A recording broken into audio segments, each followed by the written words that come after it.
Aujourd'hui, la chaîne burkinatologie va nous conduire sur la connaissance de certaines règles qui permettent les autres de nous rendre esclaves. C'est le totem.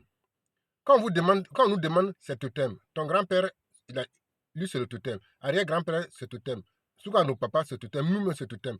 C'est-à-dire que nous marchons avec une pirogue de l'ignorance. Comment on peut se développer dans ça? C'est pourquoi la chaîne burkinatologie veut que nous puissions connaître l'identité de toutes les bases des choses. Je vais vous donner un exemple sur l'identité. Je ne sais pas si je peux appeler ça un fœtus. C'est un bracelet que mon grand-père il a mis dans son bras au cours des guerres mondiales. J'ai demandé à mon papa, il m'a dit que non, que lui ne peut pas m'expliquer ce totem. Mais moi, il a dit que, mais toi, vous avez dit que nous, les Bayous, on n'a pas de totem. Que oui, effectivement, c'est vrai. C'est là qu'il m'a expliqué qu'avant que mon grand-père ne parte, et son papa a juré sur sa pureté. Et le dernier mot, elle a demandé à son fils 3 fois de le regarder. Et quand son fils l'a regardé, il a dit, regardez-moi, si je n'ai jamais enlevé ma culotte devant une autre femme, si c'est vraiment ta mère seule, toi, tu vas aller, tu vas venir. Mais si c'est faux, nos deux yeux vont plus se voir. Et il jette la ceinture. Ça se fait dans la cour des chefs de terre. Et tous les vieillards qui sont là, le moment que tu dis ça, tout le monde abaisse la tête, personne ne te regarde. En disant ça, la personne, il a tout enlevé sur ses habits. Il prend maintenant, le dernier mot fini, il prend son habit, il part. Que c'est ainsi que la mère aussi a fait. Bon, maintenant, c'est à travers là que moi j'ai suivi les traces héréditaires de mon grand-père Souka Anou.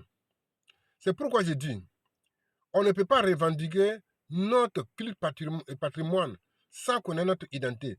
C'est à partir de cette trace-là que moi je suis jusqu'à aller trouver notre identité sur la carte mondiale. Maintenant, je vais vous laisser ici, à chacun de vous, de voir cette pratique. On l'appelle un fétiche, ou bien comment on doit appeler ça? Puisque on ne tue pas poulet là-dessus. Mais il peut arriver dans un coin où il y a eu ces mêmes pratiques, mais d'une manière voilée où on tue poulet là-dessus et qu'on expliquera. Maintenant, j'attends votre réponse. Est-ce que réellement, on doit vraiment éclaircir nos pratiques, nos totems, ou bien on doit laisser ça dans les ténèbres et puis continuer à être esclave des autres? Puisque c'est la connaissance qui rend l'homme libre.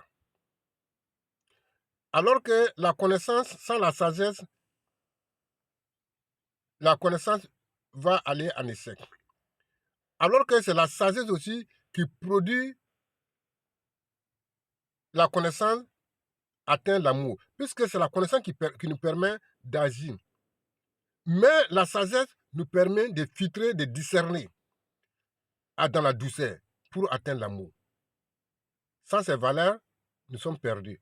Donc, à chacun de vous, à chaque Africain, à chaque être humain, est-ce que nous devrons rester derrière cette voile ou nous devrons éclaircir ça pour grandir?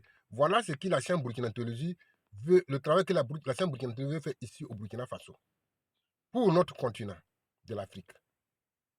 Je vous laisse ici. C'est comme je l'ai toujours dit, l'ignorant n'est pas une perte de conscience, mais c'est une plaie à guérir. Celui qui court aussi derrière l'importance des autres sans chercher à découvrir sa propre valeur restera toujours esclave des autres. C'est le courage qui triomphe devant la porte de bonheur. La patrie ou la mort, nous vaincrons.